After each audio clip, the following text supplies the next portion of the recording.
नमस्कार मित्रांनो, ठरलं तर मग या मालिकेच्या आजच्या भागात आता सुभेदारांच्या घरी खूप छान अशी जय्यत तयारी केलेली असते. तर आता विमलताई, कल्पनाताईंना म्हणतात, सगळी जेवणाची तयारी झाली आहे, फक्त पुया बाकी आहेत. त्या गरम गरमच बनवता येतील. कल्पनाताई म्हणतात, काही हरकत नाही. तर त्यानंतर सुभेदारांच्या घरी सर्वजण एकत्र मिळून गप्पा मारत असतात. कल्पनाताई म्हणतात, या पुयांवरून आठवलं अस्मिता लहान होती ना, त्यावेळी स्कूलमध्ये जर तिला श्रीकणपुरी हा मेनू दिला ना, तर तिच्या टिफिन जशा असा तसाच खरी यायचा. पण त्याच ठिकाणी जर पीज झा दिला तर मात्र डब्बा संपलेला असायचा. पूर्णाजी, तुम्हाला आठवते ना? पूर्णाजी म्हणतात, हो. तर मला अगदी चांगलं आठवतं. सर्वजण अस्मिताला हसवण्याचा प्रयत्न करत असतात. तर प्रतापराव म्हणतात, त्यापेक्षाही महत्त्वाचं आठवतं का तुम्हाला? अस्मिता लहान होती आणि मी माझ्या कामासाठी मुंबईला गेलो होतो. त्यावेळी मॅडमनी मला फोन केला का तर ताडदेवमध्ये फेम्स पावभाजी मिळते, ती मला घेऊन यायची. आता काय करणार, माझं काम मुंबईत तर होतं, पण मुंबईपासून कितीतरी लांब विरारला होतं आणि तरीसुद्धा मला ताडदेवला जाऊन ती पावभाजी आणावी लागली. आपल या लाडूबाईसाठी. आता मात्र सर्वजण अस्मिताकडे पाहू लागतात. सर्वांच्याच गप्पा गोष्टी चालू असतात. सर्वजण अस्मिताला तिचा मूड फ्रेश करण्यासाठी मदत करत असतात. तर त्याचवेळी अर्जुन येतो आणि अर्जुन सोबत चैतन्यही आलेला असतो.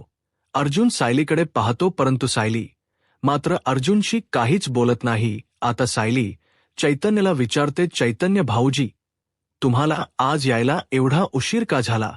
आता चैतन्य अर्जुनकडे पाहतो, तर अर्जुन त्याच्या हातातील केक टेबलवर ठेवतो आणि म्हणतो, त्याचं काय आहे ना मम्मा, आज तुला केक बनवायला वेळ नाही मिळाला. मग हटलं आपण दुकानातूनच केक घेऊन यावा. मग केक आणण्यासाठी गेलो तर तिथे अस्मिताईचा फेवरेट केक घ्यायचा ठरवला. पण गर्दी एवढी होती की तिथे अर्धा तास कसा निघून गेला काहीच कळालं नाही आणि केकला उशीर झाला म्हणून मला घरी यायला उशीर झाला. पूर्णाजी म्हणतात, अर्धा तास काय, 1 तास काय, कितीही वेळ लागू देत गोडासाठी काय पण. तर अर्जुन म्हणतो, आजी तू सुद्धा. तर सर्वजण हसू लागतात. तर सायली पूर्णाजींना विचारते, पूर्णाजी केकचा वास म्हणजे त्याचा सुगंध बाळाला येत असेल ना? तर पूर्णाजी म्हणतात, हो. तर आता तर बाळाला सगळ्या गोष्टी कळत असणार आहेत. हळूहळू सगळ्या गोष्टींची ओळखही त्याला होणार आहे. तर अर्जुन म्हणतो, म्हणजे आजचा केक जर बाळाच्या पर्यंत पोहोचला तर बाळ जन्माला आल्यानंतर रडण्याऐवजी केक केक असंच बोलेल. सर्वजण आता हसत असतात. तर चैतन्य म्हणतो, परंतु मला सांगा आजच्या मेनूच काय? प्रतापराव म्हणतात, चैतन्य अरे थांब, थोडा धीर धर, तुला आम्ही जेवायला वाढणार आहोत. चैतन्य म्हणतो, घरामध्ये मध्ये नावाची एक अन्नपूर्णा आणि चवीच्या 3 अन्नपूर्णा असताना मला हा प्रश्न विचारावाच लागणार की नक्की मेनू काय आहे? सर्वजण चैतन्यकडे पाहतात आणि म्हणतात, हो माहीत आहे, पण तुला आम्ही जेवायला वाढणार आहोत आणि तुझ्या आवडीचं सुद्धा आहे. तर दुसरीकडे पाहायला मिळतं, किल्लेदारांच्या घरी आता नागराज काका घराबाहेर पडत असतात. तर त्याचवेळी रविराज सर नागराज काकांना थांबवतात आणि म्हणतात, नागराज अरे तू कुठे निघालायस?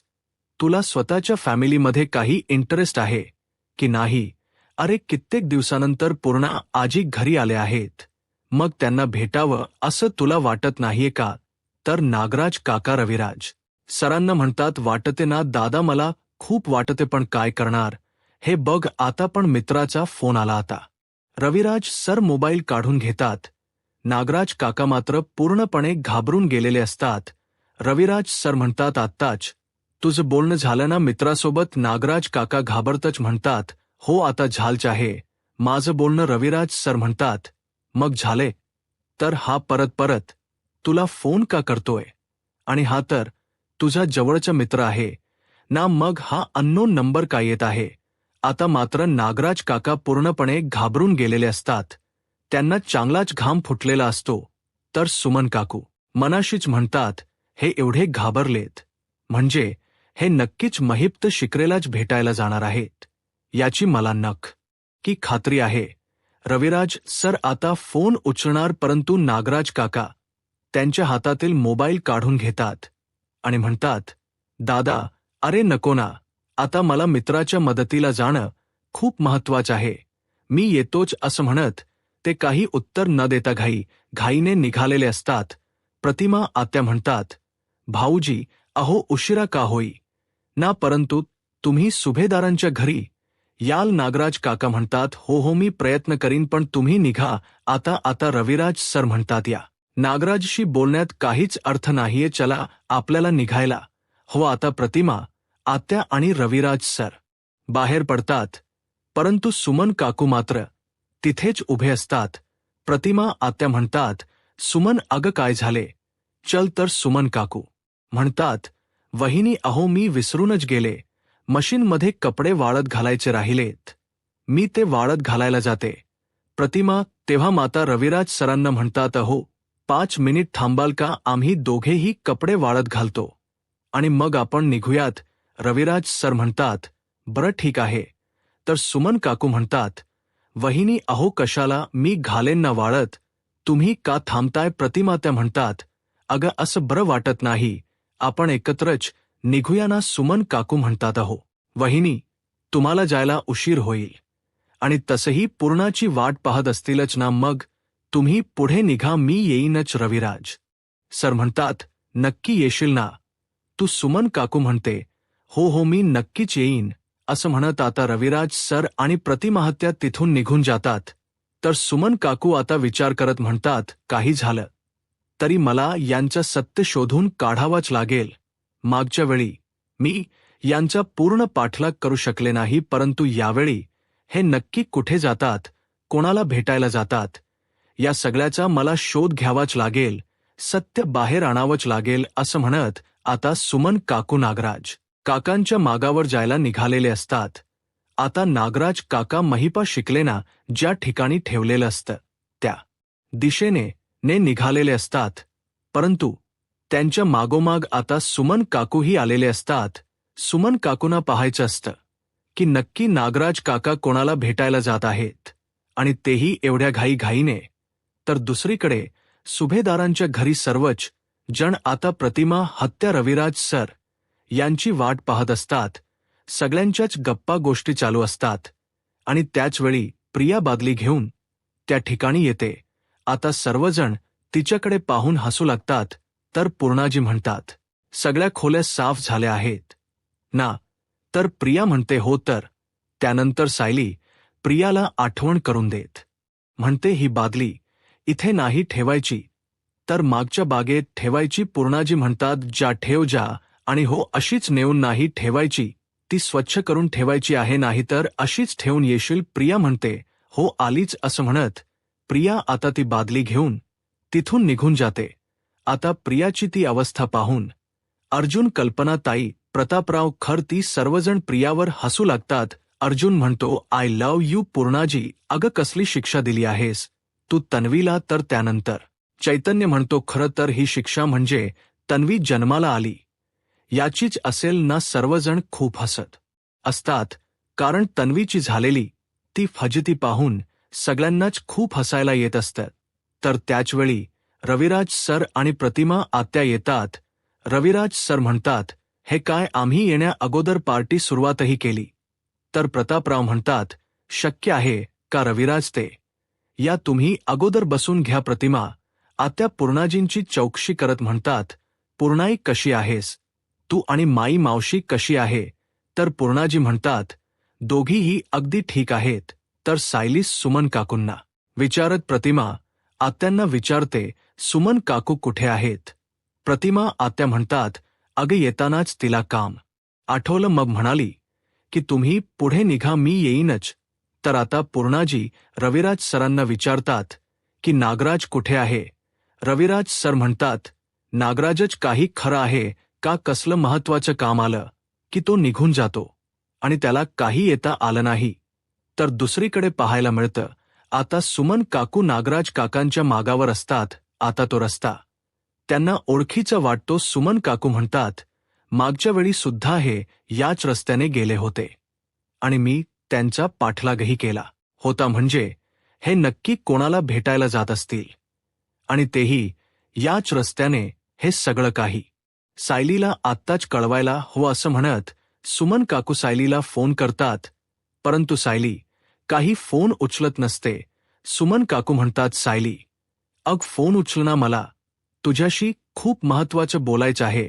परंतु सायली इथे पार्टीमध्ये व्यस्तता असल्यामुळे तिला काही फोन उचलता येत नाही. तर सुभेदारांच्या घरी सर्वजण एकत्र आलेले असतात. आता या पार्टीमध्ये अश्विन सुद्धा सामील झालेला असतो. तर रविराज सर म्हणतात, काय हे डॉक्टर साहेब, किती उशिरी, या लवकर जॉईन व्हा. आता अश्विन सुद्धा या पार्टीला जॉईन झालेला असतो. तर सायली म्हणते, आज आपण सर्वजण इथे एकत्र जमलो आहोत आणि आता सुरुवात होणार आहे. हे गेमला आता सगळ्यात पहिला गेम आहे, तो म्हणजे या बाउलमध्ये सगळ्यांच्या नावाच्या चिठ्ठ्या आहेत आणि ती चिठ्ठी उचलणार आहेत अस्मिता ताई. आता जी चिठ्ठी उचलली जाईल आणि त्या चिठ्ठीमध्ये ज्याचं नाव असेल ती व्यक्ती ठरवेल की कुठल्या 2 व्यक्तींनी इथे येऊन नाचायचं आहे, आणि मग त्या 2 व्यक्तींनी इथे येऊन आपला डान्स सादर करायचा आहे. रविराज सर म्हणतात, मी काय म्हणतो, जरी या चिठ्ठीत कोणाचंही नाव आलं आणि तरी सुद्धा मीच जर नाचायला आलो तर चालणार नाही का? आता रविराज सरांच्या या जोकवर सर्वजण हसू लागतात. तर सायली म्हणते, चला अस्मिता ताई, तुम्ही चिठ्ठी उचला. अस्मिता आता पहिली चिठ्ठी उचलते. साक्षीदार असतात आणि सर्वांनाच सायली अर्जुन ही जोडी भरपूर आवडत असते. त्यांचा डान्स आणि त्यांचं असणार एकमेकांवरच प्रेम. आता सायली अर्जुन एकमेकांमध्ये हरवून तर गेलेले असतात, परंतु त्यांना भानावर आणण्यासाठी सर्वजण मोठ्याने टाळ्या वाजवतात. सायली म्हणते, बरं आता हा गेम पुरे. असं म्हणत सायली प्रतिमा हत्यांना विचारते, प्रतिमा हत्या, सुमन काकू कुठे आहेत? सुमन काकू अजूनपर्यंत आल्या नसतात. तर प्रतिमा आत्या म्हणतात, काहीच कळत नाहीये. एव्हन ती यायला हवी होती. आमचं चुकलं, आम्ही तिच्यासाठी थांबायला हवं होतं, परंतु ती अजून का आली नाही? मला तर काहीच कळत नाहीये. तर सायली म्हणते, नागराज काका कुठे आहेत? ते घरी आहेत का? तर रविराज सर म्हणतात, नाही, नागराजला कुठल्या तरी मित्राकडे जायचं होतं. मित्राज कारण देऊन तो घराबाहेर पडला आहे, तो तर घरात नाहीये. तर सायली म्हणते, बरं ठीक आहे, तुम्ही सर्वांनी गप्पा गोष्टी करा, तोपर्यंत मी सुमन काकूंना फोन करते. असं म्हणत सायली आता सुमन काकूंना फोन करण्यासाठी जाते, परंतु तिच्या काही मोबाईल सापडत नसतो. सायली आपला मोबाईल सगळीकडे शोधत असते, अगदी देवघरापासून. आता हे सगळं काही अर्जुन पाहत असतो. अर्जुनला माहीत असतं की सायलीचा मोबाईल डायनिंग टेबलवर आहे. अर्जुन सांगण्याचाही प्रयत्न करतो, परंतु सायली मात्र अर्जुनकडे पाहतही नाही. अर्जुन म्हणतो, झालं तर मग हिला माझं ऐकूनच घ्यायचं नाहीये, तर मग मी काय करणार आहे? आता सायली एवढा मोबाईल शोधत असते आणि म्हणूनच अर्जुन म्हणतो, इथे कोणाचा तरी मोबाईल पडलाय. सिनियर तुझा आहे का? रविराज सर म्हणतात, अरे माझं कसं असेल, मी आल्यापासून तर इथेच बसून आहे, कोणाचं तरी असेल ना. आता सायलीच्या लक्षात येतं की हे सगळं काही आपल्यासाठीच असेल. सायली जाऊन पाहते तर तिच्याच मोबाईल असतो. अर्जुन म्हणतो, सिनियर तुझा नाहीये का? मग कोणाचा असेल? आता सायली मोबाईल हातात घेते आणि अर्जुनकडे रागाने पाहते. अर्जुन म्हणतो, राहू देत, मला तर आता हिच्याशी बोलायचंच नाहीये. असं म्हणत अर्जुन बाजूला निघून येतो. आता सायली आपला मोबाईल पाहते तर सुमन काकूंचे तब्बल 21 मिस कॉल असतात. आता हे पाहून सायलीला धक्का बसतो. सायली म्हणते, सुमन काकूंचे 21 मिस कॉल म्हणजे सुमन काकू नक्की का फोन करत असतील? काय काम असेल? सायली घाबरून गेलेली असते आणि घाईघाईने ती सुमन काकूंना फोन करते. सुमन काकू सायलीचा फोन उचलतात आणि म्हणतात, सायली मला तुला काहीतरी महत्वाचं सांगायचं आहे. सायली म्हणते, सुमन काकू तुम्ही कुठे आहात? सुमन काकू म्हणतात, मी रिक्षात आहे आणि मी तुला काहीतरी सांगण्यासाठी फोन केला आहे. परंतु त्याचवेळी समोर नागराज काकांची गाडी थांबते.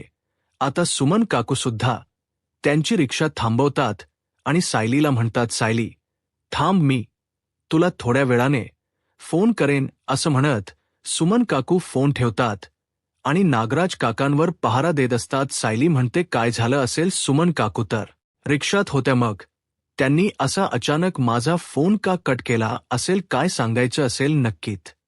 यांना जर याच घरी यायचं असेल तर मग त्यांनी एवढे फोन का केले असतील. सुमन काकू नक्की कुठे गेले असतील, काय काम असेल त्यांचं असं म्हणत सायली पूर्णपणे घाबरून गेलेली असते. सुमन काकूंची काळजी वाटत असते आणि म्हणूनच सायली पुन्हा एकदा सुमन काकूंना फोन करण्याचा प्रयत्न करते, परंतु सुमन काकूंचा काही फोन लागत नसतो. तर दुसरीकडे पाहायला मिळतं नागराज काका तिथे गाडी थांबवतात आणि उतरून आतमध्ये निघून जातात. हे सगळं काही सुमन काकूंनी पाहिलेलं असतं. सुमन काकू म्हणतात, हा गेल्यावेळी आलेले तोच रस्ता आहे, म्हणजे हा रस्ता तर तोच आहे आणि यांना भेटायला यायची जागा सुद्धा तीच आहे. हा तर रस्ता म्हणजे पेशी बाहेरचा रस्ता आहे आणि इतक्या निर्जनी ठिकाणी कोणीही येऊ शकत नाही.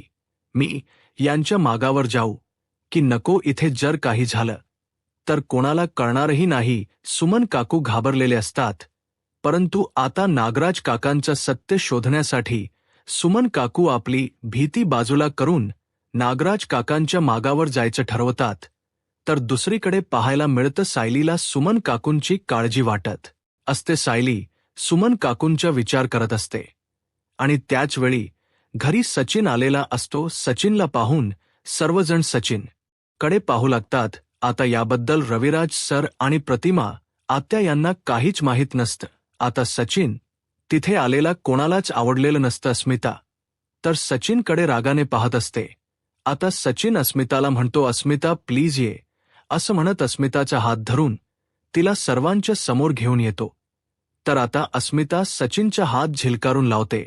तर सचिन गुडघ्यावर बसतो आणि अस्मिताला म्हणतो, अस्मिता माय ब्युटीफुल वाईफ, खरंच अगदी मनापासून सांगतोय की माझं तुझ्यावर जीवापाड प्रेम आहे. अस्मिता, या सगळ्यांसमोर मी तुला प्रॉमिस करतो की यापुढे फक्त तुझाच विचार करेन आणि तुझ्यावरच प्रेम करेन, कधीच कोणाचाही विचार करणार नाही. आता अस्मिताला हे सगळं काही सचिनच नाटक आहे हे चांगलंच माहीत असतं.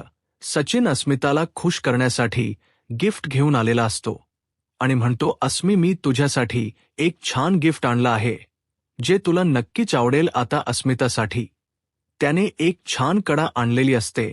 सचिन अस्मिताला त्याने आणलेलं गिफ्ट देतो, परंतु अस्मिता सचिनला म्हणते, या सगळ्यांसमोर तुझा जर हा ड्रामा करून झाला असेल ना तर आता निघ इथून. या सगळ्यांसमोर ड्रामा करायची काहीच गरज नाही. हे सगळं काही तुझं नाटक आहे. एवढं न कळणे इतकी मी तरी मूर्ख नाही. त्यामुळे आता इथून निघायचं. आता मात्र सचिनला काहीच बोलता येत नाही. सचिन तिथून निघून जातो. तर सर्वजण अस्मिताकडे पाहत असतात. अस्मिता हसण्याचं नाटक करते आणि मम्माला म्हणते, मी आलेचा. अस्मिता तिच्या रूममध्ये निघून जाते. आता रविराज सर आणि प्रतिमा आत्या यांनाही विचार पडतो की नक्की काय झालं आहे. अस्मिताचा चेहरा इतका पडलेला का वाटत आहे, ते एवढी उदास का वाटत आहे. तर दुसरीकडे पाहायला मिळतं नागराज काकांनी महिप्त शिखरेना ज्या गॅरेजमध्ये ठेवलेलं असतं त्या दिशेने ते येत असतात. आता सुमन काकू त्यांच्या मागावर असतात. सुमन काकूंना पाहायचं असतं की नागराज काका कुठे जात आहेत आणि म्हणूनच ते त्यांच्या मागावर असतात. नागराज काकांना मात्र याबद्दल काहीच माहीत नसतं आणि सुमन काकू त्यांचा पाठलाग करत असतात. तर दुसरीकडे सुभेदारांच्या घरी आता सर्वजण गप्पा गोष्टी मारत असतात आणि त्याचवेळी सायली मात्र खूप उदास असते.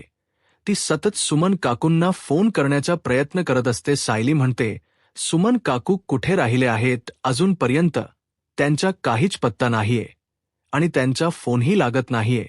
तर इकडे अर्जुन हे सगळं काही पाहतो आणि म्हणतो, सायलीच नक्की काय झालंय, ती एवढी टेन्शनमध्ये का दिसत आहे.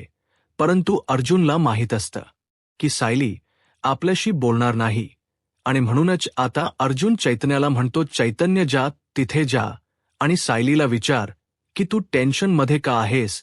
तर चैतन्य म्हणतो, एक मिनिट, मी काय तुझं पर्सनल कबूतर आहे का दरवेळी माझ्या पायाला चिठ्ठी बांधायची आणि कबूतर जा असं म्हणायचं.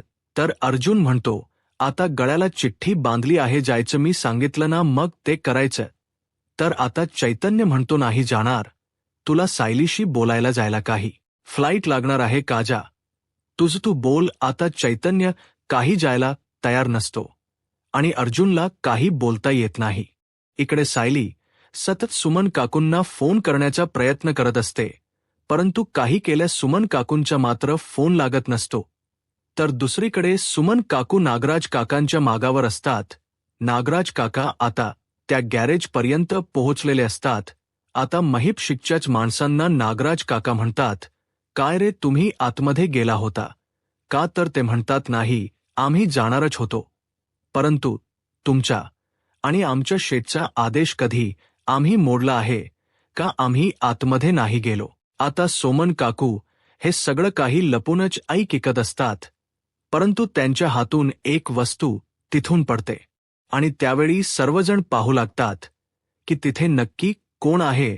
सुमन काकू लपून राहण्याचा प्रयत्न करतात, परंतु नागराज काकांना संशय आलेला असतो की नक्कीच इथे कोणीतरी आहे.